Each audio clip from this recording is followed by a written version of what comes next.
Hello everyone, welcome to the channel. मैं हूं सौरभ और आप देख रहे हैं द स्लेट एंड पेंसिल। और आज हम पढ़ने वाले हैं क्लास 8 में साइंस का chapter number 1, crop production and management. ये चैप्टर पूरी तरह से एनसीईआरटी के ऊपर बेस्ड होने वाला है और इस चैप्टर में मैं आपको पढ़ाऊंगा कैसे क्रॉप प्रोडक्शन और उसका मैनेजमेंट बहुत इंपॉर्टेंट है हमारे इस इंडिया जैसे वास्ट पॉपुलेशन वाले कंट्री में, क्योंकि इंडिया में काफ़ी अधिक पॉपुलेशन है और मेजर जो पॉपुलेशन है हमारा वो वेजिटेरियन है। तो इस तरह से इतने बड़े पॉपुलेशन को फीड करने के लिए, खाना खिलाने के लिए हमें एक कांस्टेंट सप्लाई चाहिए होता है फूड का। और इस तरह से भी हमारे पास क्रॉप प्रोडक्शन और मैनेजमेंट वाला ये जो चैप्टर है काफ़ी इम्पॉर्टेंट हो जाता है। इस चैप्टर में हम पढ़ने वाले हैं एग्रीकल्चरल प्रैक्टिसेस के बारे में, कौन से बेसिक प्रैक्टिसेस हैं क्रॉप प्रोडक्शन में उसके बारे में पढ़ेंगे। प्रिपरेशन ऑफ सॉइल कैसे करते हैं, ये सारे बेसिक प्रैक्टिसेस जो हैं इसके बारे में पढ़ेंगे। सोइंग क्या होता है, कैसे हम मैन्योर्स और फर्टिलाइजर्स को ऐड करेंगे, इरिगेशन करना कितना इंपॉर्टेंट है और इरिगेशन कैसे ज़रूरी है प्लांट्स के ग्रो करने में, इसके ऊपर ही बात करेंगे। फिर उसे हम कैसे वीड से प्रोटेक्ट करते हैं, इसके ऊपर बात करेंगे। हार्वेस्टिंग कैसे करना चाहिए या हार्वेस्टिंग कितना इंपॉर्टेंट है, इसके ऊपर बात करेंगे। फिर हमें जो भी हमने प्रोड्यूस किया है, जो भी हमारा क्रॉप है, उसको हम कहाँ स्टोर करेंगे, कैसे उसे पेस्ट से बचाएंगे, फंगस बैक्टीरिया से बचाएंगे, ताकि आगे फ्यूचर में अगर कभी हमें रिक्वायरमेंट हो तो हम इसे यूज़ कर सकें। इसके लिए हम स्टोरेज के ऊपर भी पढ़ेंगे। और लास्ट में पढ़ेंगे फूड फ्रॉम एनिमल, यानी एनिमल हस्बेंड्री के ऊपर भी हम इसमें बात करेंगे। तो चलिए, सबसे पहला जो इसमें टॉपिक है उसके ऊपर हम पढ़ने की कोशिश करते हैं और वो है एग्रीकल्चरल प्रैक्टिसेस। एग्रीकल्चरल प्रैक्टिसेस में हम क्या पढ़ना इंपॉर्टेंट है, एनसीईआरटी के अकॉर्डिंग हमें एक वर्ड जिस पर ध्यान देना है वो है क्रॉप। एग्रीकल्चरल प्रैक्टिसेस में क्रॉप क्या होता है, इसे समझने के लिए मैं अगर आपको समझाना चाहूँ तो यूँ समझो कि अगर मैंने एक कोई पेड़ लगाया, तो एक पेड़ अगर लगाया तो उसे मैं क्या बोलूँगा, प्लांट बोलूँगा। लेकिन इसी तरह के मैंने अगर 100 पेड़ लगा दिए या थाउजेंड्स, हज़ार पेड़ लगा दिए किसी एक एरिया में, किसी एक लैंड पे, तो उस तरह के कल्टीवेशन को हम क्या बोलेंगे, क्रॉप बोलेंगे। यानी कि यहाँ पे दो चीज़ जो है वो आपको बहुत ज़्यादा ध्यान रखना है। सबसे पहला है कि सेम काइंड, यानी कि आपका जो प्लांट हो वो कैसा होना चाहिए, सेम काइंड का, एक ही तरह का प्लांट होना चाहिए। और उसे आप लार्ज स्केल एरिया पे अगर कल्टीवेट करते हैं तो ऐसे प्लांट को, ऐसे कल्टीवेशन को हम क्या बोलते हैं, क्रॉप बोलते हैं। यानी कि एक ही टाइप का प्लांट होना चाहिए और लार्ज एरिया में अगर उसे हम कल्टीवेट कर रहे हैं तो फिर वो क्रॉप हो जाता है। क्रॉप जो है किसी भी टाइप का हो सकता है, जैसे कि हमारे पास सीरियल क्रॉप्स हैं, वेजिटेबल क्रॉप्स हैं और फ्रूट क्रॉप्स हैं। सीरियल्स में जितने भी अनाज हैं वो सभी आते हैं सीरियल क्रॉप्स के अंदर। वेजिटेबल हमारे पास कौन से हैं, जो भी साग सब्जियां हैं जो हम खाते हैं वो सारे आते हैं किसमें, वेजिटेबल्स क्रॉप के अंदर। और फ्रूट में जितने भी फ्रूट हैं, अगर आपका फ्रूट का बागान है, बगीचा है, तो वो सारे भी कहाँ आते हैं, फ्रूट्स जो हैं वो एग्रीकल्चरल क्रॉप ही उनको बोला जाता है। इंडिया में मेनली अगर देखें तो दो तरह के क्रॉप्स आपको देखने के लिए मिलते हैं। सबसे पहला है रबी क्रॉप और दूसरा है खरीफ क्रॉप। तो यहाँ पे चलिए अब थोड़ा सा इनके बारे में थोड़ा सा जान लेते हैं और रबी और खरीफ के बीच में डिफरेंस क्या है इसे जान लेते हैं। यहाँ पर मैं साइड बाय साइड आपको एक कंपैरिजन दे रहा हूँ खरीफ क्रॉप में और रबी क्रॉप के अंदर। तो खरीफ क्रॉप जो है ये रेनी सीजन में ग्रो किया जाता है, यहाँ पे आप देख सकते हो ये रेनी सीजन में ग्रो किया जाता है। वहीं रबी क्रॉप जो है इसे हम विंटर सीजन में ग्रो करते हैं। अब इंडिया में रेनी सीजन कब आता है, इसके ऊपर अगर देखें तो रेनी सीजन इंडिया में जून से लेकर सितंबर तक, जून से सितंबर के बीच का जो सीज़न है वो हमारा क्या, कौन सा सीज़न है, रेनी सीजन है। वहीं हमारे पास विंटर सीजन इंडिया में अक्टूबर से लेकर मार्च तक आता है। तो सबसे पहले आपको याद रखना है कि खरीफ क्रॉप जो है वो रेनी सीजन में होता है और रबी क्रॉप जो है वो विंटर सीजन में होता है। जब ये आप याद रख लेंगे तो फिर आप दूसरा जो पॉइंट है यहाँ पर वो अपने आप ही आपको याद हो जाएगा कि खरीफ क्रॉप जो है रेनी में होता है और रेनी सीजन इंडिया में जून से लेकर सितंबर के बीच में हमें देखने के लिए मिलता है। वहीं रबी क्रॉप जो है विंटर सीजन में होता है और विंटर हमें इंडिया में अक्टूबर से लेकर मार्च के बीच में देखने के लिए मिलता है। अब खरीफ क्रॉप का एक और इम्पॉर्टेंट पॉइंट जो है, यहाँ पर हम क्या क्या ग्रो करते हैं, तो सबसे पहले खरीफ क्रॉप के अंदर आता है पैडी, यानी कि जो भी धान है वो हमारे खरीफ क्रॉप के अंदर आते हैं। मेज हो गया, soybean, groundnut and cotton, ये सभी क्या है, खरीफ क्रॉप्स हैं। और रबी क्रॉप में हम क्या देखते हैं कि वीट हो गया, ग्राम, पी, मस्टर्ड एंड लिंसिड, ये सभी जो हैं ये हमारे रबी क्रॉप्स हैं और इसे हम विंटर में ग्रो करते हैं। अब आगे देखते हैं बेसिक प्रैक्टिसेस क्या हैं किसी भी क्रॉप के प्रोडक्शन में। सबसे पहले कोई भी अगर आपको क्रॉप को प्रोड्यूस करना है, या आप मैं क्रॉप को अगर बाद में देखता हूँ, पहले सबसे पहले मैं समझाने की कोशिश करूँगा कि अगर आप गमले में एक पेड़ लगाने की कोशिश कर रहे हैं तो सबसे पहले आप क्या करते हैं, उस गमले में सॉइल को प्रिपेयर करते हैं। सेम वैसे ही जब आप कोई क्रॉप को ग्रो करते हैं तो आपको उस पूरे बड़े से फील्ड में अपने क्या करना होता है कि प्रिपेयर करना होता है सॉइल को। सॉइल के प्रिपरेशन के लिए बहुत सारी मशीन है जिसका हम यूज़ करते हैं। प्लॉ हो गया, हो गया, और यहाँ पे कल्टीवेटर का आप इमेज देख सकते हो, तो कल्टीवेटर हो गया जो कि ट्रैक्टर से यहाँ पे खींचा जा रहा है। तो इन सब को हम क्या करते हैं, प्रिपरेशन ऑफ सॉइल। इन सब के बारे में हम काफ़ी डिटेल में आगे पढ़ने वाले हैं, लेकिन यहाँ पर मैं आपको मोटा मोटी थोड़ा समझाने की कोशिश कर रहा हूँ। दूसरा जो पॉइंट है हमारे पास वो है सोइंग, यानी कि अब जब हमने प्रिपेयर कर लिया सॉइल को तो अब हमारे काम आता है क्या, सोने। अब हमारा दूसरा जो स्टेप है वो है सोइंग, यानी कि यहाँ पर हम बीज को क्या करते हैं, मिट्टी के अंदर दबाते हैं, मिट्टी में लगाते हैं, या अगर छोटा पौधा है तो उसे भी हम क्या करते हैं, मिट्टी के अंदर लगाते हैं। तो इस तरह से सोइंग जो है वो दूसरा स्टेप हो जाता है। अभी तक हमने प्रिपेयर कर लिया, दूसरे स्टेप में हमने क्या कर लिया, सोइंग कर लिया। तो अब हमारे पास थर्ड स्टेप आता है जिसको हम बोलते हैं एडिंग मैन्योर एंड फर्टिलाइजर्स। यहाँ पर हम क्या करते हैं कि मैन्योर को या फर्टिलाइजर को ऐड करते हैं। मैन्योर और फर्टिलाइजर जो है ये प्लांट के लिए क्या देते हैं, न्यूट्रिएंट्स, जो भी न्यूट्रिएंट्स की कमी है हमारे अगर सॉइल में किसी प्रकार की न्यूट्रिएंट्स की कमी है तो वो न्यूट्रिएंट्स जो है यहाँ पर हमें कहाँ से मिलता है, मैन्योर से और फर्टिलाइजर से मिलता है, इसलिए हम उसे ऐड करते हैं। जब ये हो जाता है तो हमारे पास फोर्थ स्टेप आता है इरिगेशन। अगर हमारे फील्ड में सॉइल के अंदर वाटर की कमी है ना, तो उसे हम इरिगेट करते हैं। इरिगेशन यानी सिंचाई, सिंचाई करके उस पेड़ को हम क्या करते हैं, सफिशिएंट अमाउंट में जो भी वाटर की रिक्वायरमेंट है उसको पूरा करने की कोशिश करते हैं। ये हो जाता है तो पांचवा हमारे पास स्टेप आ जाता है जहाँ पे हम क्या करते हैं, प्रोटेक्टिंग फ्रॉम वीड, यानी कि वीड से, किसी भी तरह के जंगली पेड़ पौधे जो पेड़ के साथ हमारे क्रॉप के साथ ग्रो होते हैं उनको हम क्या बोलते हैं, वीड। और इसको हटाने के लिए हम क्या करते हैं, वीडिंग करते हैं या वीडिसाइड्स का छिड़काव करते हैं, ठीक है, पेस्टिसाइड्स का छिड़काव करते हैं। इसको हम आगे और अच्छे से समझेंगे, यहाँ पर बस मैं आपको स्टेप सिखा रहा हूँ। छठवां स्टेप जो आता है, अब हमारा फसल रेडी हो चुका है, क्रॉप रेडी हो चुका है और इसको हम अब हार्वेस्ट करने का समय आ गया है, तो इसे हम हार्वेस्टिंग जो है, इसमें सिक्स्थ स्टेप आ जाता है। सेवेंथ स्टेप में आप क्या करते हैं कि जो आपका हार्वेस्टेड क्रॉप है उसे या तो आप स्टोर करते हैं आगे फ्यूचर में किसी भी प्रकार का अगर यूज करना हो तो उसको यूज़ करने के लिए, या फिर अगर मार्केट में आपको अच्छे प्राइस में मिल रहा है तो आप उस पर जाकर उसको सेल करते हैं।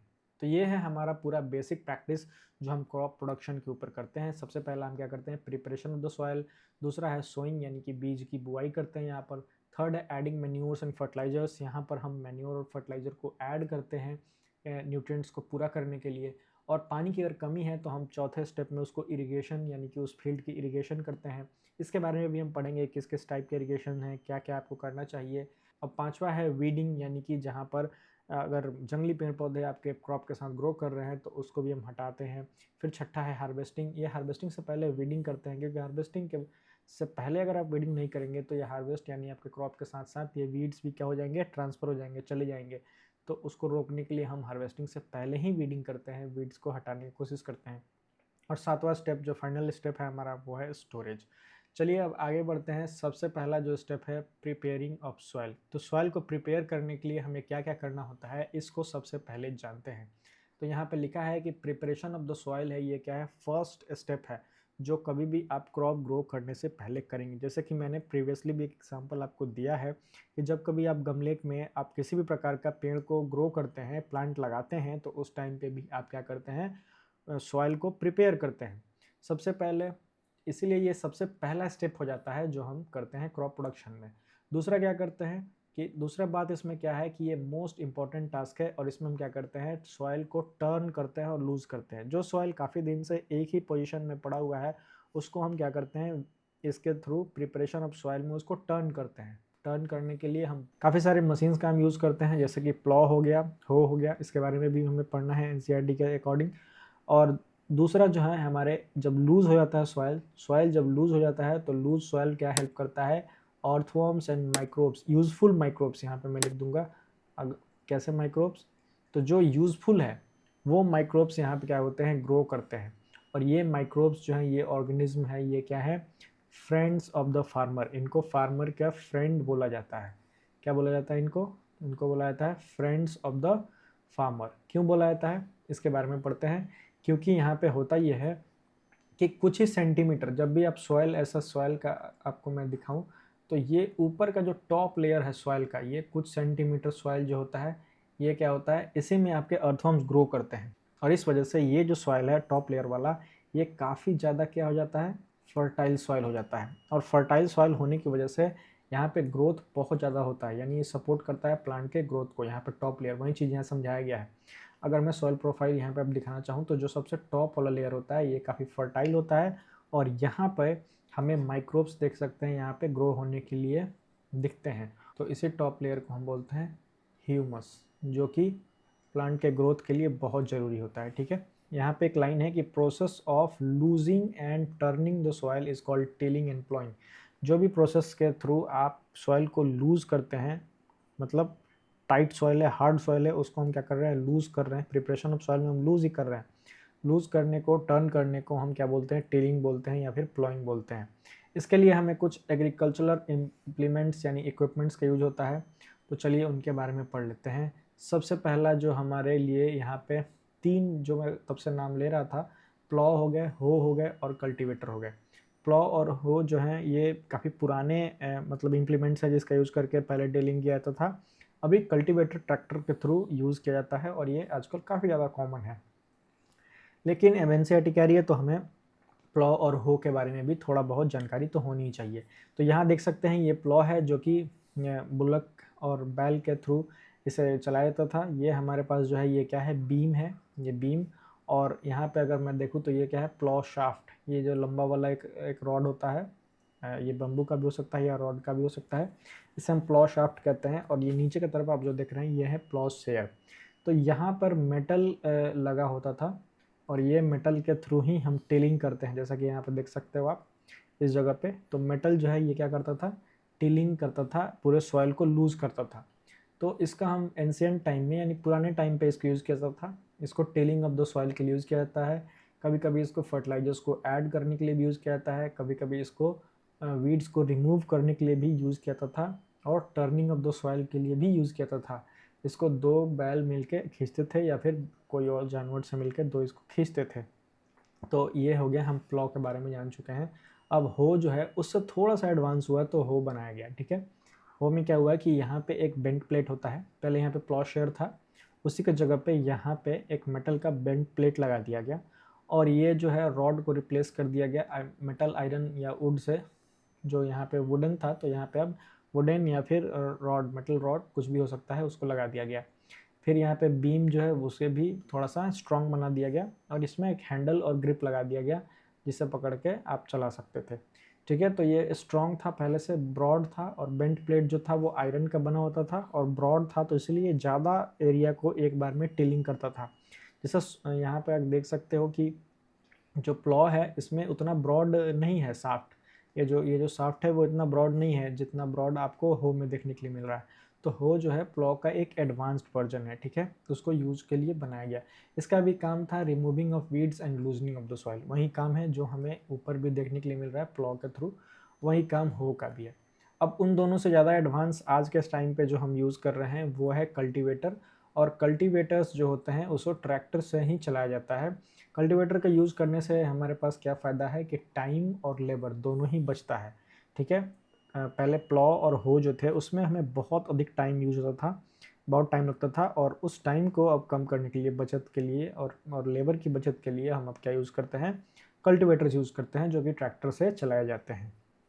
जैसे ही हम प्रिपेयर करते हैं, प्रिपरेशन के बाद से दूसरा जो सबसे इम्पॉर्टेंट स्टेप है वो है सोइंग, यानी कि बुआई करना।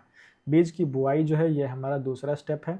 और इसके लिए हम क्या करते हैं कि सबसे पहले इम्पॉर्टेंट पार्ट जो है उसमें है कि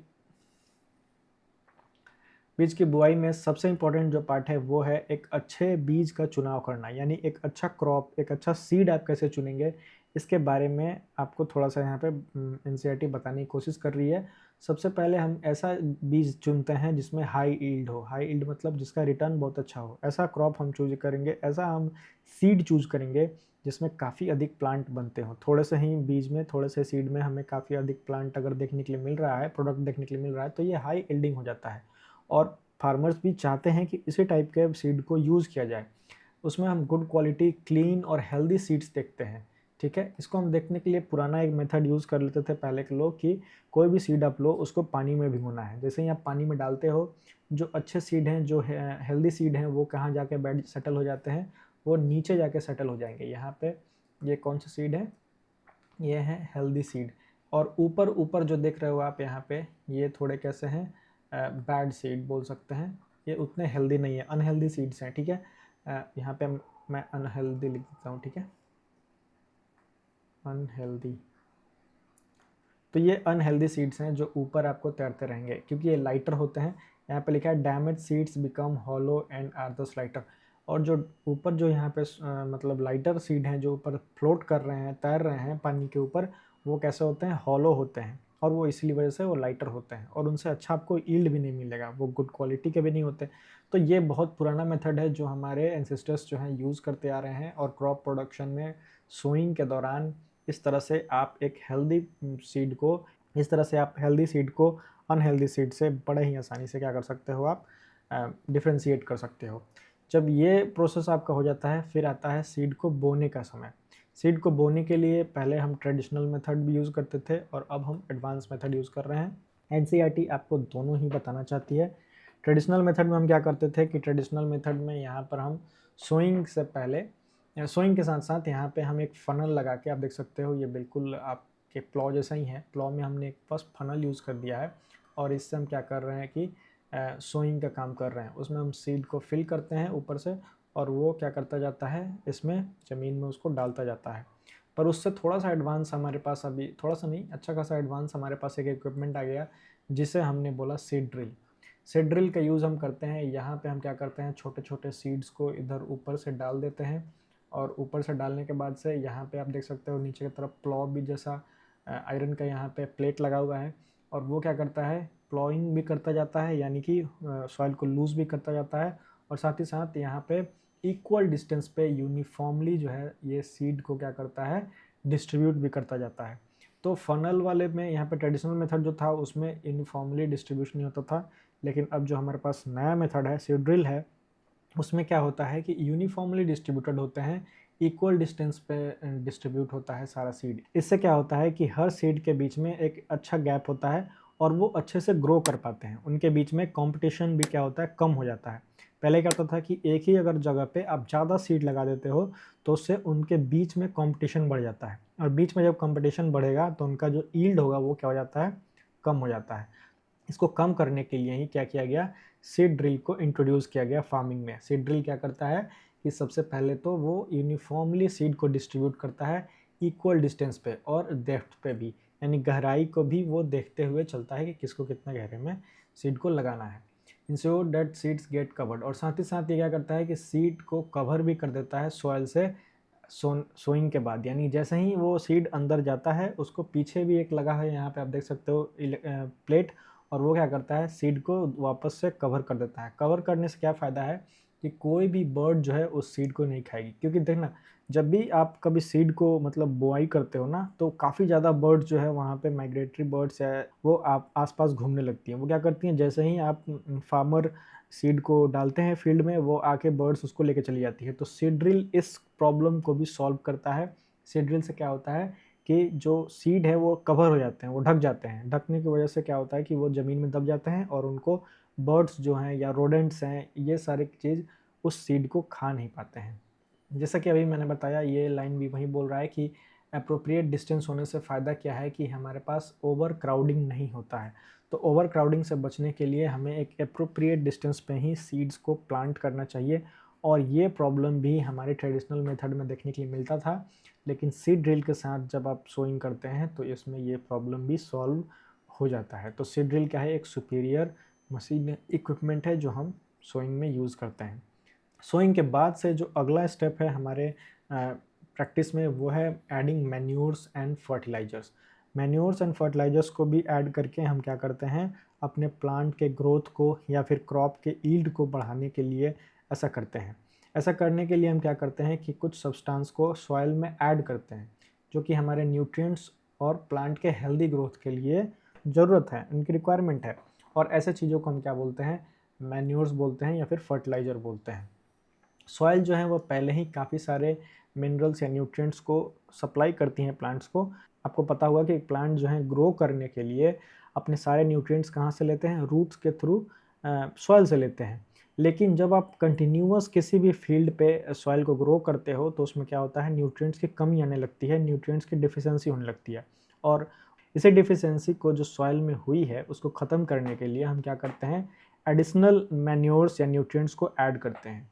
क्योंकि ये जो न्यूट्रिएंट्स हैं वो काफ़ी इसेंशियल हैं प्लांट के ग्रोथ के लिए। यहाँ पे आप देख सकते हो कैसे ये प्लांट के ग्रोथ के लिए यहाँ पर बाहर से हम क्या कर रहे हैं, यहाँ पे फर्टिलाइजर्स को ऐड कर रहे हैं। ठीक है। अब हम बात करते हैं कि रिप्लेनिश ऑफ द न्यूट्रिएंट्स को रिप्लेनिश करने के लिए यानी फिर से डिफिशियंसी को ख़त्म करने के लिए एक मैन्योर को ऐड करते हैं। और मैन्योर को ऐड करने की ही टेक्निक को हम क्या बोलते हैं, मैन्योरिंग। यानी कि किसी सॉइल में, किसी फील्ड में अगर आप मैन्योर को ऐड कर रहे हो तो उसे हम क्या बोलेंगे, उस प्रोसेस को मैन्योरिंग बोलते हैं। जैसा कि यहाँ पर आप देख सकते हो, ये एक छोटा सा एग्जांपल है जो यहाँ पे टमाटो का गार्डन प्लांट है और गार्डन प्लांट में ये आदमी क्या कर रहा है, मैन्योर्स को ऐड कर रहा है।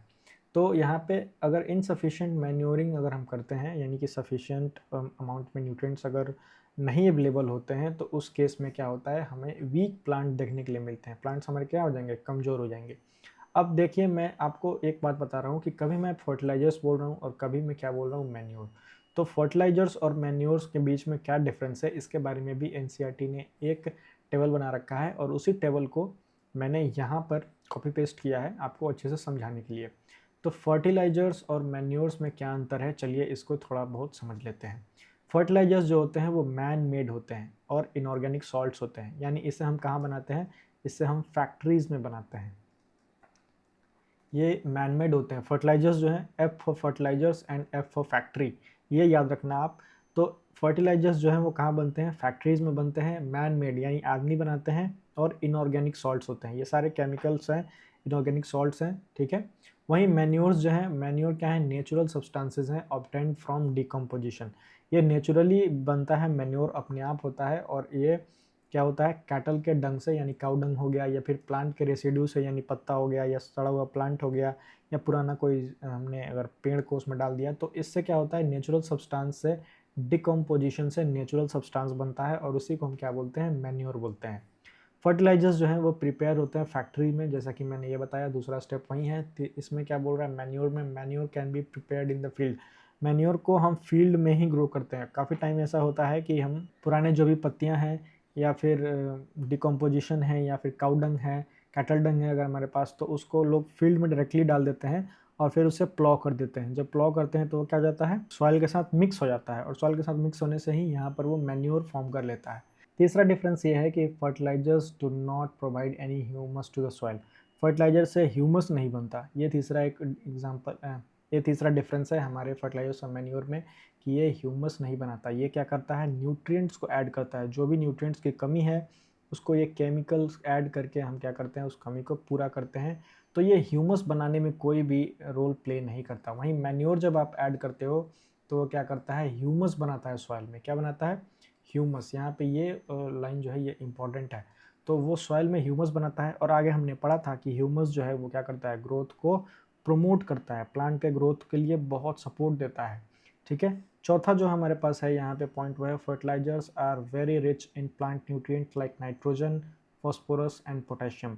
एन, पी और के, ये तीनों जो हैं वो काफ़ी इंपॉर्टेंट होते हैं प्लांट ग्रोथ के लिए। नाइट्रोजन, फॉस्फोरस और पोटेशियम। तो नाइट्रोजन, फॉस्फोरस, पोटेशियम, ये अगर आपको ऐड करना है कभी भी अपने प्लांट्स में, तो उसके लिए हम क्या करेंगे, फर्टिलाइजर्स का यूज़ करेंगे। इन फर्टिलाइजर्स को हम कहाँ डालेंगे, फील्ड में, और फील्ड से फिर वो कहाँ जाएगा, प्लांट के अंदर। मैन्योर ऐड करोगे तो आपको क्या मिलेगा, यहाँ पे ह्यूमस मिलेगा। ठीक है। ये डिफरेंस है, मेजर डिफरेंस है फर्टिलाइजर्स और मैन्योर्स के बीच में। ठीक है। आगे बढ़ते हैं कि मैन्योरिंग और फर्टिलाइज़र जो ऐड करने का जो प्रोसेस है, उसके अलावा भी हमारे पास एक प्रोसेस है जिससे हम क्या कर सकते हैं, सॉइल के न्यूट्रिएंट्स को रिप्लेनिश कर सकते हैं, यानी रिचार्ज कर सकते हैं। रिप्लेनिश का मतलब क्या होता है, रिचार्ज। जब भी सॉइल में कभी भी न्यूट्रिएंट्स की डिफिशियंसी हो जाती है तो उसको हम रिचार्ज करने के लिए एक और टेक्निक है जिसको हम बोलते हैं क्रॉप रोटेशन। क्रॉप रोटेशन करके भी आप क्या कर सकते हैं कि इस चीज़ को रिचार्ज कर सकते हैं, न्यूट्रिएंट्स के डिफिशियंसी को दूर कर सकते हैं। इसके लिए हम क्या करते हैं कि एक ही फील्ड में हम रोटेट करते हैं अलग अलग टाइप के क्रॉप को। अलग अलग टाइप के क्रॉप को अगर हम एक ही फील्ड में रोटेट करेंगे, एक के बाद एक अगर उगाएंगे, तो इससे क्या होगा कि, और खासकर हम ऐसे चीज़ों का थोड़ा सा ध्यान देते हैं कि पहले क्रॉप को उगाने से जो जो न्यूट्रिएंट्स हमारे यूज हो चुके हैं दूसरे क्रॉप में, वो न्यूट्रिएंट्स क्या हो जाएं, रिचार्ज हो जाएं, यानी कि नए बन के आ जाएं। ऐसे क्रॉप्स को ही हम चूज करते हैं और इसको हम क्या बोलते हैं, क्रॉप रोटेशन। आगे बढ़ने पे यहाँ पे दिखाएगा कि done by growing different crops alternate. यहाँ पे अल्टरनेटली हम क्या करते हैं, अलग अलग क्रॉप्स को ग्रो करते हैं। Earlier farmers in northern India used legumes as fodder in one season and wheat in the next season. यानी कि नॉर्थ इंडिया में फार्मर्स जो हैं वो क्या करते हैं, लेग्यूम्स को यूज़ करते हैं। लेग्यूम्स को फॉडर के लिए एक बार उगाया जाता है और वीट को अगले सीजन में। यानी कि एक बार वो क्या उगाएंगे, वीट यानी गेहूँ उगाएंगे, और गेहूं से जो भी न्यूट्रिएंट्स यानी NPK यूज हो चुका है, नाइट्रोजन, फास्फोरस और पोटेशियम अगर यूज हो चुका है, तो फिर उसमें वो क्या यूज़ करेंगे, अगले बार लेग्यूम को यूज़ करेंगे। लेग्यूम एक ऐसे प्लांट होते हैं जिसमें हमें राइजोबियम बैक्टीरिया देखने के लिए मिलता है। कौन से बैक्टीरिया देखने के लिए मिलता है, राइजोबियम। और ये क्या करता है, न्यूट्रिएंट्स को, लेग्यूम्स जो हैं वो नाइट्रोजन को रिप्लेनिश करते हैं, यानी नाइट्रोजन को रिचार्ज करने में हेल्प करते हैं। इसके पीछे भी थोड़ा सा एक टेक्निकल चीज़ है, चलिए इसको थोड़ा सा जान लेते हैं। ये हमारे पास एक लेग्यूम का रूट है, लेग्यूम प्लांट है, और लेग्यूम का प्लांट का क्या है, ये रूट है। और इस रूट में आप देख रहे होंगे ये गोल गोल यहाँ पे कुछ ऐसे बॉल जैसे बने हुए हैं बीच बीच में। इसको हम क्या बोलते हैं, रूट नोड्यूल्स। क्या बोलते हैं, रूट नोड्यूल्स। और ये रूट नोड्यूल्स में एक बैक्टीरिया देखने के लिए मिलता है जिसको हम बोलते हैं राइजोबियम बैक्टीरिया। ये क्या करता है, लेग्यूम्स के रूट नोड्यूल्स में क्या होता है, ये रहता है, और इसका काम है नाइट्रोजन को फिक्स करना। यानी जो भी हमारे पास एटमॉस्फेरिक नाइट्रोजन है, एटमॉस्फेयर में नाइट्रोजन है, उस नाइट्रोजन को ये फिक्स करके सॉइल में लाता है। कहाँ लाता है, सॉइल में। और ये सॉइल से फिर वो नाइट्रोजन को कौन यूज़ कर लेता है, प्लांट्स जो हैं वो सॉइल से यूज़ कर लेते हैं। तो इस तरह से ये रिचार्ज होने का साइकिल जो है चलता रहता है। यानी कि नाइट्रोजन जो हमारे एटमॉस्फेयर में है उसको वो बैक्टीरिया, राइजोबियम बैक्टीरिया, फिक्स करता है सॉइल में। सॉइल से फिर प्लांट्स यूज करते हैं और फिर नाइट्रोजन क्या होता है, एटमॉस्फेयर में चला जाता है। तो ये साइकिल जो है चलता रहता है। इसीलिए पहले के जो फार्मर्स थे वो लेग्यूम्स को और वीट को अल्टरनेटली यूज़ करते थे प्लांट्स को ग्रो करने के लिए। ठीक है, अब हम बात कर लेते हैं थोड़ा सा advantages of the manure. Manure का एडवांटेज क्या है, सबसे पहले तो ऑर्गेनिक मैन्योर जो हैं वो काफ़ी अच्छे माने जाते हैं फर्टिलाइजर से। आजकल आप काफ़ी ज़्यादा सुन रहे हो कि फर्टिलाइजर्स वाले प्लांट से आपको दूर ही रहना चाहिए। मैन्योर वाले जो हैं, ऑर्गेनिक फार्मिंग ये वर्ड आपने काफ़ी ज़्यादा आजकल सुना होगा। तो ऑर्गेनिक फार्मिंग में यही होता है, हम ऑर्गेनिक मैन्योर्स को यूज़ करते हैं, है ना। वहाँ पे फर्टिलाइजर्स को यूज़ नहीं किया जाता है। थोड़ा इससे मतलब क्या होता है कि आपको काफ़ी कम ईल्ड देखने के लिए मिलेगा, बट फिर भी वो हेल्दी होते हैं वैसे प्लांट्स।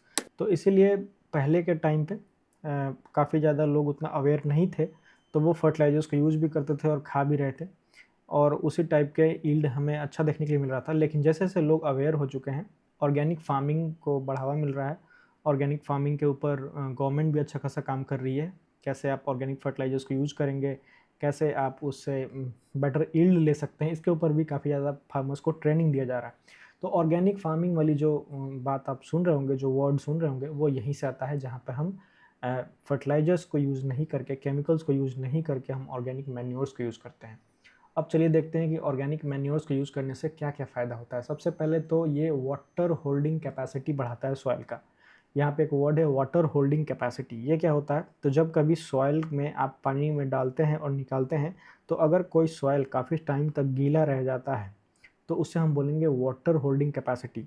अगर वहीं पे उस सॉइल से पानी सारा नीचे चला जाता है, तो उससे हम बोलेंगे कि इसका वाटर होल्डिंग कैपेसिटी बहुत कम है। जैसे कि एग्जाम्पल के तौर पर, अगर आप सैंड लेते हो और सैंड के ऊपर आप पानी डालोगे, तो वो सारा का सारा पानी क्या हो जाएगा, नीचे चला जाएगा। यानी कि सैंड का वाटर होल्डिंग कैपेसिटी क्या है, बहुत ही कम है।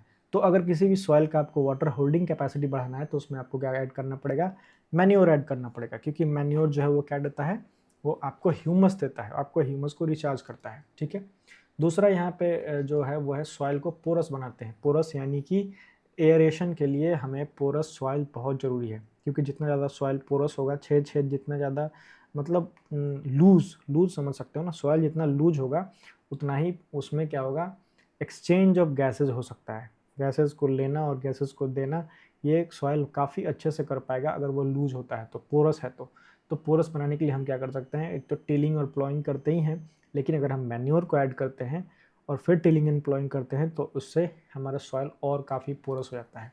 दूसरा है वो इंक्रीज करता है फ्रेंडली बैक्टीरिया और फ्रेंडली माइक्रोब्स को। फ्रेंडली बैक्टीरिया और माइक्रोब्स और माइक्रो ऑर्गेनिज्म के बारे में हमने बात किया था, यहीं पे हमने अर्थवर्म का भी बात किया था। तो वो भी फ्रेंडली ऑर्गेनिज्म है जो कि फार्मर्स का क्या बोलते हैं उसको, फ्रेंड ऑफ द फार्मर बोलते हैं, और वो यहाँ पे ग्रो करते हैं और इससे आपका ह्यूमस जो है वो बढ़ता है।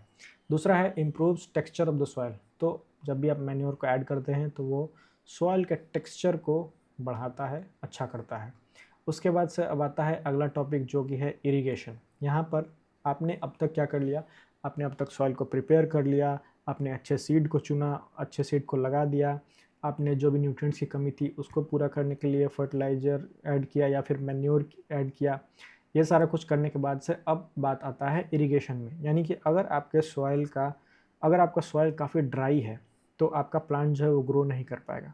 तो उसके लिए आपको क्या करना पड़ता है, इरिगेट करना पड़ता है, टाइम टू टाइम उस पर वाटर को ऐड करना पड़ता है, सिंचाई करनी होती है।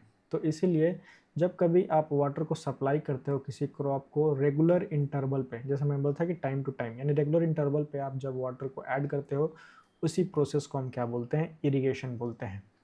यहाँ पर आप देख सकते हो एक इमेज के थ्रू कि यहाँ पे स्प्रिंकलर्स लगे हैं और ये स्प्रिंकलर्स जो हैं वो इरिगेट कर रहे हैं पूरे फील्ड को।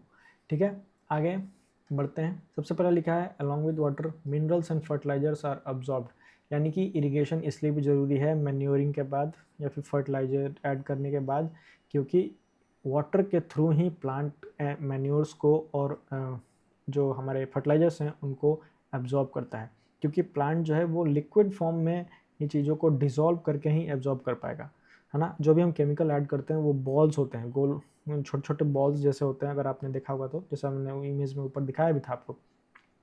तो वो बॉल्स जो है वो मेल्ट नहीं होंगे, तो मेल्ट होने के लिए हमें इरिगेट करना पड़ता है। इरिगेट करने से वो बॉल मेल्ट होते हैं और मेल्ट होकर वो सॉइल के साथ डिसॉल्व हो जाते हैं और फिर उससे बड़े ही आसानी से प्लांट क्या करेगा, एब्जॉर्ब कर लेगा। प्लांट जो है वो 90% वाटर कंटेन करते हैं। कोई भी हरा प्लांट है, अगर हरा हरा पेड़ है उसे ग्रो करना है तो वो 90% तक वाटर को क्या करता है, एब्जॉर्ब करता है। साथ ही साथ वाटर जो है वो क्रॉप को फ्रॉस्ट से और हॉट एयर करंट से, जब ठंडियों में जब फ्रॉस्ट चलता है उस टाइम पे भी प्लांट को बचाने के काम करता है कौन, पानी। और साथ ही साथ जब गर्मियों में लू चलता है, हॉट करंट जिसे बोल रहा है, तो उस टाइम पे भी वाटर काफ़ी इंपॉर्टेंट है उसको बचाने के लिए। सोर्सेज क्या हैं हमारे पास वाटर का, सबसे पहला सोर्स है वेल्स यानी कुआं, ट्यूबवेल हो गया, पॉन्ड, लेक, रिवर, डैम और कैनाल। इन सारे सोर्सेज से हम क्या करते हैं, इरिगेशन का काम करते हैं या फिर करते आ रहे हैं पहले से भी। आगे यहाँ पे हम देखते हैं ये इरिगेशन का एनसीईआरटी सबसे पहली बात करती है मोट के बारे में। मोट क्या होता है, तो ये ट्रेडिशनल मेथड है। यहाँ पर आप देख सकते हो कि एक वेल है, वेल में हमने एक ये थैला जैसा बनाया है और यहीं से आप क्या करते हो, एक ऐसे नाला बना देते हो और उस थैले से पानी निकाल कर यहाँ पर डालना होता है और ये आपके क्रॉप फील्ड तक जाता है। इससे थोड़ा सा एडवांस हो गया, यहाँ पे हमारे पास चेन पंप आ गया, जहाँ पे इसको खींचता था पहले आदमी, यहाँ पे खड़ा होकर इसको खींच सकता है। धीरे धीरे यहाँ पे क्या किया गया, एनिमल को यूज़ करने लगा गया, यहाँ पे एनिमल इसको खींचते हैं और यहाँ पे एक व्हील लगा दिया गया, यानी यहाँ से एक आदमी का जो है अपने एक लेबर को कम कर दिया। तो ये थोड़ा सा एडवांस है। इसमें भी हमने नाला बनाया और उसको कहाँ लगा दिया, अपने क्रॉप फील्ड पे। यहाँ से भी जो पानी निकल रहा है वो हमारे क्रॉप फील्ड में जा रहा है। उससे थोड़ा सा एडवांस हो गया ढेकली। ढेकली में हम क्या करते हैं कि यहाँ पर ऐसे देख सकते हो आप, बकेट्स लगा दिए गए हैं वेल में और वेल से पानी निकाला जा रहा है बकेट्स के थ्रू। यहाँ पे मल्टीपल बकेट्स होते थे और उसे आदमी जो है अपने फील्ड में इसे डाल रहा है।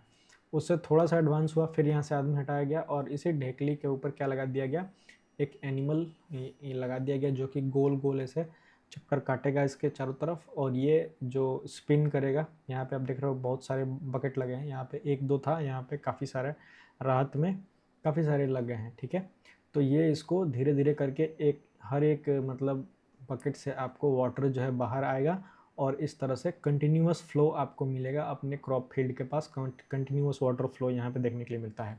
ये सभी क्या हैं, ट्रेडिशनल मेथड्स हैं इरिगेशन के, जिसमें हम कैटल और ह्यूमन लेबर का यूज़ करते थे और इससे बहुत टाइम टेकिंग प्रोसेस था, धीरे धीरे लगता था।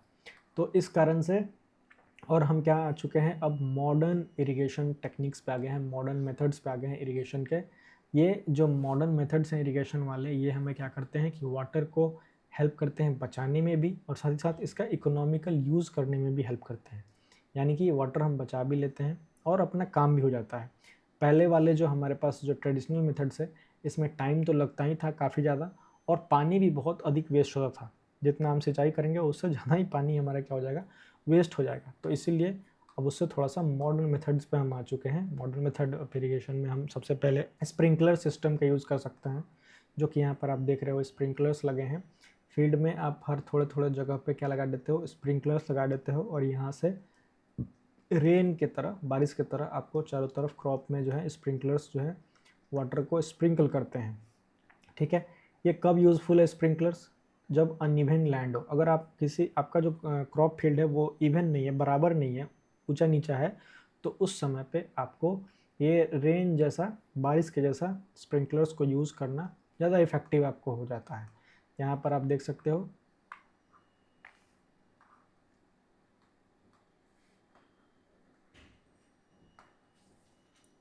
यहाँ पे आप देख सकते हो क्या, यहाँ पे आप देख सकते हो नीचे ये स्प्रिंकलर्स यहाँ पर लगे हुए हैं। ठीक है, ये स्प्रिंकलर्स जो हैं ये एक स्प्रिंकलर्स बीच बीच में लगे हैं और ये पूरे एरिया में बारिश की तरह इसे फुहारे के जैसे चारों तरफ इसे पानी को क्या कर रहे हैं, भेज रहे हैं। वहीं दूसरा जो हमारे पास ये परपेंडिकुलर पाइप्स होते हैं जो कि नोजल उसमें फिट होता है टॉप पे और ये स्प्रिंकल करते हैं क्रॉप को बिल्कुल बारिश की तरह। दूसरा जो है उससे थोड़ा सा एडवांस है, ये है ड्रिप इरिगेशन सिस्टम, जो कि हम ड्रिप का यूज़ करते हैं। यहाँ पर नीचे आप फोटो में अच्छे से देख सकते हो, यहाँ पे ड्रिप्स हैं जो कि हर प्लांट के डायरेक्टली रूट के पास वाटर को सप्लाई कर रहे हैं और उतना ही सप्लाई कर रहे हैं जितना आपको ज़रूरत है। और आप देख सकते हो एडवांस ड्रिप सिस्टम में हर ड्रिप के पास एक कंट्रोल यहाँ पे वाल्व लगा हुआ है, जिससे आप फ्लो को कंट्रोल कर सकते हैं। यानी जिस पेड़ को जितना चाहिए वाटर उतना ही आपको देना है और वो भी डायरेक्टली रूट के पास। तो ये काफ़ी ज़्यादा इफ़ेक्टिव हो जाता है। इसमें हम drop by drop directly water को रूट के पास सप्लाई करते हैं और इसी को हम ड्रिप सिस्टम कहते हैं। और ये फ्रूट प्लांट्स के लिए, गार्डन्स के लिए या ट्रीज़ के लिए सबसे ज़्यादा इफ़ेक्टिव सॉल्यूशन है जो कि आज के टाइम पे यूज हो रहा है और इसमें वाटर का वेस्टेज जो है वो काफ़ी कम हो जाता है। तो इस तरह से ये दो सिस्टम हैं जिसके बारे में आपको पढ़ना है। सबसे पहला सिस्टम है स्प्रिंकलर सिस्टम, है ना, और दूसरा क्या है, ड्रिप इरिगेशन सिस्टम। अब इसके बाद हम आ जाते हैं इरिगेट करने के बाद से वीडिंग के ऊपर, या वीड्स क्या होते हैं इसको जान लेते हैं। तो जो भी हमारे पास जंगली पेड़ हैं, जैसे हमने क्रॉप को ग्रो किया, अच्छे सीड्स लगाएं, उसको हमने फर्टिलाइजर्स ऐड किए, उसको इरिगेट किया, लेकिन इसी टाइम पे काफ़ी सारे अनडिजायरेबल प्लांट्स, यानी कि जंगली पेड़ जिसे आप नॉर्मल भाषा में कहते हैं, वो जो है हमारे क्रॉप के साथ ग्रो कर जाते हैं। और वो जब अनडिजायरेबल प्लांट्स हमारे क्रॉप के साथ ग्रो करते हैं तो वो हमारे क्रॉप के साथ कॉम्पीट करने लगते हैं, न्यूट्रिएंट्स के लिए, वाटर के लिए, इन सब चीज़ों के लिए वो कम्पीट करने लगते हैं। और कभी कभी तो वो हमारे क्रॉप प्लांट को ही हार्म पहुंचाने लगते हैं। तो इसको हम क्या बोलते हैं, वीड्स। ऐसे प्लांट्स को हम क्या बोलते हैं, वीड। और वीड्स को हटाने के लिए हम क्या करते हैं, वीडिंग। वीड को हटाने के प्रोसेस को हम क्या बोलते हैं, वीडिंग। वीडिंग नेसेसरी इसलिए है क्योंकि वो हमारे क्रॉप के साथ कम्पीट करने लगते हैं, जैसा कि मैंने आपको बताया। और कुछ कुछ ऐसे वीड्स भी हैं जो कि पॉइजनस हैं, और पॉइजनस वीड्स जो है वो हमारे एनिमल के लिए और साथ ही साथ ह्यूमन बींग के लिए, दोनों के लिए पॉइजनस वीड्स क्या हैं, खतरनाक है, हार्मफुल हैं। तो उनको हटाना भी थोड़ा सा ज़रूरी हो जाता है। यहाँ पे आप देख सकते हो कि इस पिक्चर में यहाँ पे एक फार्मर है जो कि वीडिसाइड्स को स्प्रिंकल कर रहे हैं। एक यहाँ पे देख सकते हो आप स्प्रिंकलर से। तो ये भी काफ़ी ज़्यादा पहले चलता था, लेकिन अब वहीं जैसे मैंने बताया कि लोग ऑर्गेनिक फार्मिंग को लेकर थोड़ा ज़्यादा से अवेयर हो चुके हैं, तो यहाँ पे ये वीड्स को हम स्प्रे नहीं कर रहे हैं। आजकल के टाइम पे फार्मर्स जो हैं वो दूसरे दूसरे मेथड्स को अडॉप्ट कर रहे हैं वीड्स को रिमूव करने के लिए, जिसमें सबसे पहला तो है कि आप वीड को क्या करते हो, मैनुअली रिमूव करते हो। ये लेडी देख रहे हो आप यहाँ पे, ये क्या कर रही है कि मैनुअली एक एक वीड को रिमूव कर रही है।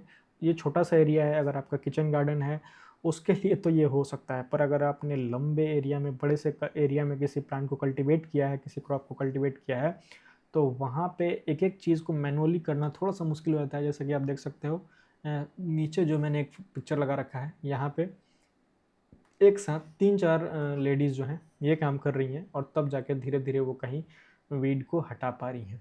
तो ये एक वीडिंग का मतलब प्रोसेस हो सक ये एक वीडिंग का मतलब क्या है, तरीका है। साथ साथ बेस्ट टाइम क्या होता है रिमूव करने का वीड का, तो वो है बिफोर प्रोड्यूसिंग फ्लावर्स, यानी फ्लावर्स और सीड। जब कोई वीड फ्लावर और सीड बना रहा है, उससे पहले ही आपको क्या करना है, उसको रिमूव कर देना है। क्योंकि एक बार अगर फ्लावरिंग हो गई, सीड्स बन गए, तो आप वीड्स के प्लांट को हटा भी दोगे तब भी उसका सीड क्या है, हमारे फील्ड में है और वो फिर से ग्रो कर जाएगा। तो इसीलिए उसका सही टाइमिंग होता है कि जब तक वीड के प्लांट्स में फ्लावरिंग या फिर फ्रूटिंग नहीं हो रही है, उससे पहले ही आपको क्या करना है, उसको रिमूव कर देना है, हटा देना है। मैनुअली रिमूव करने के लिए हमें काफ़ी ज़्यादा मतलब एक एक प्लांट को पकड़ के अपरूटिंग हटाना पड़ता है उसको, या फिर उसको काट के हटाना पड़ता है। और इसके लिए हम एक खुरपी का यूज़ करते हैं। यहाँ पे खुरपी बोल रही है एनसीईआरटी, जो कि आप देख सकते हो यहाँ पे फीमेल्स जो हैं वो यूज़ भी कर रही हैं।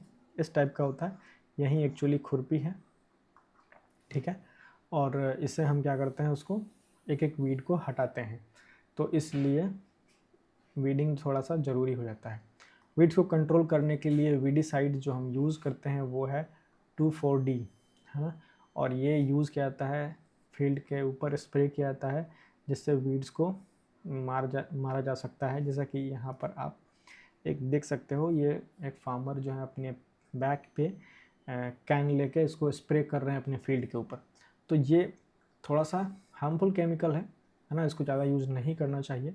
और स्प्रेइंग ऑफ वेडिसाइड्स में affect the health of the farmer, farmer के हेल्थ को भी अफेक्ट करेगा, और जो ऐसे क्रॉप को खाता है उसको भी ये अफेक्ट करता है, ठीक है। तो इसलिए इस केमिकल को हमको केयरफुली थोड़ा यूज़ करना चाहिए। और उसको डालने के टाइम पे भी आपको नोज़ और माउथ को एक पीस ऑफ क्लॉथ से कवर करना होगा, जैसा कि आप देख सकते हो यहाँ पे ये भैया कर कर रखे हुए हैं। इतना सब कुछ करने के बाद से जो हमारे पास अगला स्टेप आता है वो है हार्वेस्टिंग। यानी कि इतनी सारी फार्मर्स ने जो मेहनत करी है, अब उसका आता है सेलिब्रेट करने का टाइम, जिसे हम हार्वेस्टिंग कहते हैं। और सेलिब्रेट करने का टाइम मैं इसलिए बता रहा हूँ क्योंकि पहले के टाइम पे जितने भी सारे हमारे फेस्टिवल्स हैं वो एक्चुअली हार्वेस्टिंग के टाइम पे ही फेस्टिवल हैं, और हम उसे सेलिब्रेट करने के लिए ही मनाते थे। आगे मैं आपको थोड़ा सा और समझाऊंगा, क्योंकि फार्मर जो है वो पूरे साल मेहनत कर रहे हैं क्रॉप्स को ग्रो करने के लिए। और जब कल्टीवेट करने का टाइम, मतलब हार्वेस्ट करने का जो टाइम आता है, तो हार्वेस्टिंग अपने आप से ही एक क्या हो जाता है, उनको उम्मीद लगी होती है कि मुझे अच्छा ईल्ड मिलेगा। और इस कारण से हार्वेस्टिंग जो है वो हमारे लिए एक फेस्टिवल जैसा हो जाता था। तो पहले के फार्मर्स इसी से रिलेटेड काफ़ी सारे फेस्टिवल्स जो हैं वो सेलिब्रेट भी करते थे। तो जब क्रॉप आपका मैच्योर हो जाता है और उसे आप कटिंग करने के लिए जाते हो, तो उसी प्रोसेस को हम क्या बोलते हैं, हार्वेस्टिंग बोलते हैं। किसी भी क्रॉप को मैच्योर होने में ऑलमोस्ट 3 से 4 महीना लग जाता है, किसी एक सीरियल क्रॉप को क्या होने में, मैच्योर होने में। सीरियल यानी अनाज होता है। Grain seeds need to be separated from the chaff and this is called threshing. और ग्रेन सीड्स जो होते हैं, अगर आपने ध्यान से देखा होगा तो कुछ ऐसा उसमें चाफ होता है, और ऊपर की तरफ यहाँ पे लगा होता है सीड्स, ठीक है। ऊपर की तरफ यहाँ पे सीड होते हैं। तो आपको इसको हटाना होता है, इस पूरे पार्ट को क्या करना होता है, हटाना होता है। तो इसको हटाने को ही हम क्या बोलते हैं, थ्रेसिंग। फिर आपको ये सीड जो है निकल के आएगा। तो थ्रेशिंग, हार्वेस्टिंग में ही हम थ्रेसिंग करते हैं। और एक मशीन यहाँ पे आ गई कंबाइन, फील्ड से काटने को हम हार्वेस्टिंग कहते हैं, और उस काटने के बाद से उस चाफ को हटाने का जो ग्रेन सीड से काम है उसको हम थ्रेसिंग बोलते हैं। तो ऐसी मशीन जो कि दोनों का काम करे, तो उसे हम कंबाइन बोलने लगे। इससे हम हार्वेस्टर और थ्रेशर दोनों का काम करता है, तो इसीलिए इसको हम क्या बोलने लगे, कंबाइन बोलने लगे। अब हम आते हैं इंडिया में हार्वेस्टिंग फेस्टिवल के ऊपर। मैंने पहले ही आपको बताया था कि हार्वेस्टिंग फेस्टिवल्स जो हैं वो 3 से 4 महीने के हार्ड वर्क के बाद से फार्मर्स जो हैं उनके पास ऐसा टाइम आता है कि वो अपने फ्रूट को, यानी अपने क्रॉप्स को हार्वेस्ट करें। और ये जो उनका मतलब ये समय है, ये बिल्कुल एक क्या हो जाता है, सारे लोग इसमें खुश हो जाते हैं। ये हैप्पी पीरियड्स होते हैं फार्मर के लिए। और यहाँ पे वो क्या करते हैं, चीज़ों को सेलिब्रेट करना चाहते हैं। तो जो भी हमारा सीज़न, जो भी हमारा हार्वेस्टिंग सीजन के फेस्टिवल्स हैं वो हैं पोंगल। पोंगल जो है वो हम हार्वेस्टिंग के टाइम पे ही मनाते हैं। बैसाखी हो गया, इसे भी हम हार्वेस्टिंग के टाइम पे ही मनाते हैं। होली हो गया, होली भी एक हार्वेस्टिंग वाला ही फेस्टिवल है, क्रॉप से रिलेटेड। दिवाली हो गया, दिवाली भी हम कब मनाते हैं, दिवाली भी हम हार्वेस्टिंग के लिए मनाते हैं। नवन्या हो गया या फिर बिहू हो गया, ये सारे के सारे कैसे हैं, ये हार्वेस्ट फेस्टिवल्स हैं। और मकर संक्रांति जो हम मनाते हैं, संक्रांति, वो भी एक्चुअली क्या है, एक हार्वेस्ट फेस्टिवल ही है जो कि हम यहाँ पर मनाते हैं। यानी इतने मेहनत करने के बाद अल्टीमेटली जब क्रॉप का प्रोडक्शन हो जाता है, कल्टीवेट करने के बाद, मेहनत करने के बाद, तो जो हार्वेस्ट होता है, जो उसमें से क्रॉप निकलते हैं, सीड्स निकलते हैं, वो क्या करते हैं, बहुत ज़्यादा मतलब वो हैप्पी मोमेंट होता है किसी भी फार्मर के लिए। और इसी कारण से हमारे सारे फेस्टिवल्स जो हैं वो हार्वेस्टिंग के इर्द गिर्द ही बेस्ड है। हार्वेस्ट करने के बाद से अब अगला जो स्टेप आता है वो है स्टोरेज। यानी जितना आप यूज़ कर सकते थे उतना तो सीड आपने यूज़ कर लिया, उतना आपने सीरियल्स को, अनाज को यूज़ कर लिया, बाकी बचे को आप क्या करोगे, तो बाकी बचे अनाज को आप स्टोर करते हो। गवर्नमेंट के काफ़ी सारे गोडाउंस हैं ना, साइलोज़ हैं, जहाँ पे हम लंबे समय के लिए अपने सीड्स को हार्वेस्ट करने के बाद क्या करते हैं, स्टोर कर देते हैं। स्टोर करने से क्या होता है कि मॉइस्चर से, इंसेक्ट से, रैट से और माइक्रो ऑर्गेनिज्म से हमारा जो क्रॉप है वो क्या होता है, सेफ हो जाता है। ठीक है। और इसके लिए हमारे पास है FCI, food corporation of India. FCI के गोडाउंस हैं जहाँ पर गवर्नमेंट क्या करती है, इन सबको स्टोर करती है। स्टोर करने का एक और भी बेनिफिट है कि जब कभी आपके पास इमरजेंसी हो, जब कभी आपके देश में इमरजेंसी हो, तो उस टाइम पे आप इस स्टोर किए हुए अनाज को यूज़ कर पाओगे। अभी हाल ही में हमने सुना था कि रसिया और यूक्रेन के बीच में जो लड़ाई हुई, उस दौरान पे, वॉर के टाइम पे, इंडिया ने काफ़ी सारा वीट मतलब वर्ल्ड को एक्सपोर्ट किया। तो ये तभी संभव हो पाया जब हमारे पास इतने अच्छे गोडाउंस हैं, इतने अच्छे साइलोज़ हैं, जहाँ पर हमारे फार्मर्स का किया हुआ मेहनत हम यहाँ पे स्टोर कर सकते हैं ग्रेनरीज में अच्छे से। और फिर जब हमारे पास ज़रूरत होती है या किसी और देश को ज़रूरत होती है, तो उस टाइम पे हम उसे क्या कर सकते हैं, एक्सपोर्ट कर सकते हैं या हेल्प भी कर सकते हैं। तो लार्ज स्केल स्टोरेज ग्रेन को हम कहाँ करते हैं, साइलोज़ में या ग्रेनरीज में।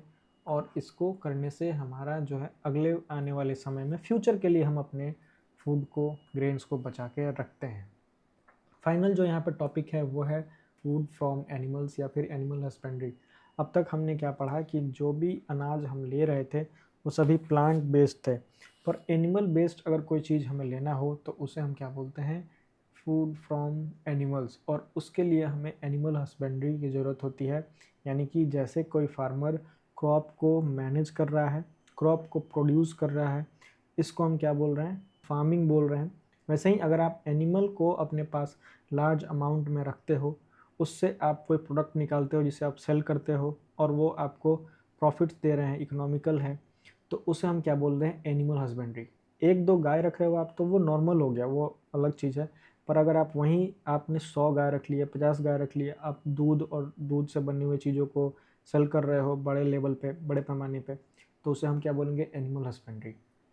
तो इसी तरह से अगर आप बी को यहाँ पे रेयर कर रहे हो, जैसे बी कीपिंग भी एनिमल हस्बेंड्री क्या आता है, या फिर कैटल का यहाँ पे कैटल फार्मिंग भी हमारे पास क्या आता है, एनिमल हस्बेंड्री में आता है। तो इस तरह से ये वीडियो लेक्चर हमारा ख़त्म हो चुका है, जिसमें मैंने आपको क्लास 8 का chapter number 1 crop production and management के बारे में समझाया।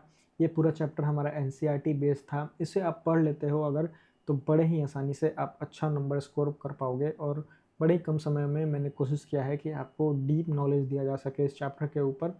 ऐसी और वीडियोस के लिए हमारे चैनल स्लेट एंड पेंसिल को आप सब्सक्राइब कर सकते हो।